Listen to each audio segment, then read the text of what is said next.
सभी को मेरा नमस्कार। मैं डॉक्टर मनु। आप सबका मेरे चैनल में स्वागत है। आज मैं आपसे एक ऐसे टॉपिक पर बात करना चाहती हूँ, वो बच्चों में काफ़ी कॉमन होता है। तो मैं बात करना चाहती हूँ यूटीआई की।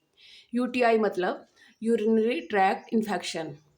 तो जब बच्चों में ये इन्फेक्शन होता है तो बच्चों में या तो ये किडनीज़ में या ब्लैडर में या यूरेथ्रा में, इनमें किसी भी पार्ट में अगर इन्फेक्शन हो तो उसे यूटीआई में माना जाता है।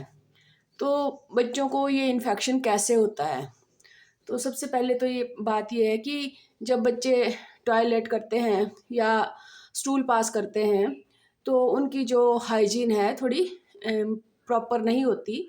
इसकी वजह से जो उन एरियाज़ में बैक्टीरियाज हो जाते हैं और उसकी वजह से जो बैक्टीरिया है वो यूरिनरी ट्रैक्ट को भी इन्फेक्ट करते हैं।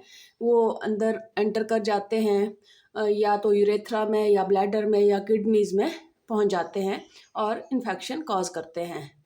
तो ये जो इन्फेक्शन है वो जो गर्ल्स हैं, बेबीज़, उनमें ज़्यादा होता है और जो बॉयज़ हैं उनमें थोड़ा कम होता है।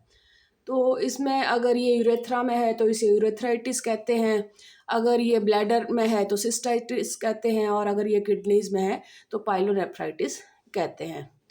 तो हमें इसे इसका पता कैसे लगाना पड़ता है कि बच्चे को यूटीआई हो गया है।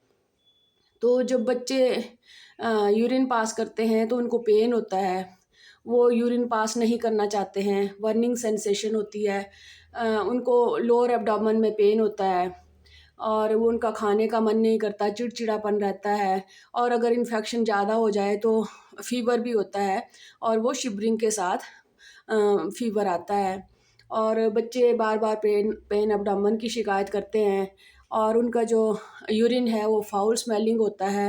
हो सकता है वो वाइट कलर का हो या किसी दूसरे कलर का भी हो सकता है। तो हमें इसके लिए क्या करवाना पड़ता है? तो सबसे पहले तो बच्चे की जो हाइजीन है उसको ठीक रखना पड़ेगा। उसके बार बार हाथ धुलाने पड़ेंगे और उसका जो जेनिटल एरिया है या रेक्टल एरिया है नस के आसपास वो साफ़ होना चाहिए। और ये जो इन्फेक्शन है वो बच्चे को या तो इन एरिया से आता है या किसी दूसरे पार्ट से ब्लड के थ्रू भी यूटीआई हो सकता है।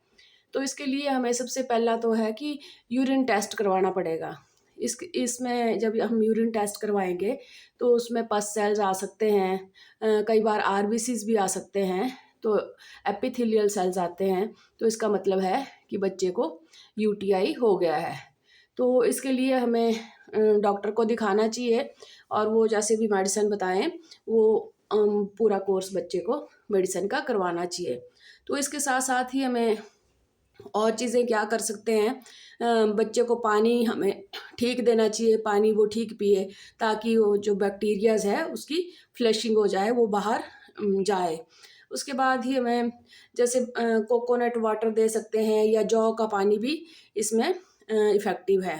बच्चे को जंक फूड नहीं देना चाहिए और उसको जैसे टॉफ़ी, चॉकलेट है, कॉफ़ी वगैरह की चीज़ें हैं, ये उन्हें नहीं देनी है।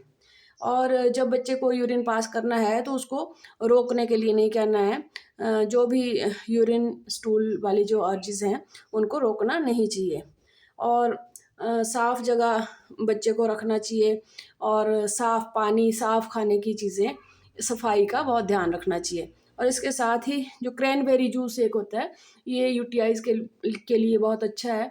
तो क्रैनबेरी जूस बच्चे को हम दे सकते हैं।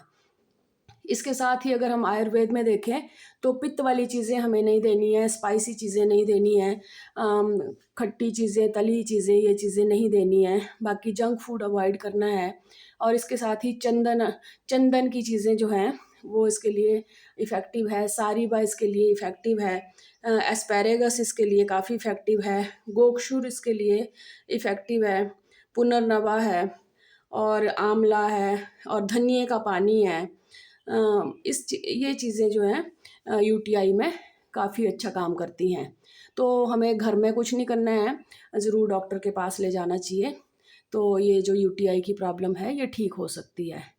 तो ये मैंने छोटा सा वीडियो इसलिए बनाया क्योंकि कई बार बच्चे जब छोटे होते हैं तो उनकी प्रॉब्लम्स का पता नहीं चलता।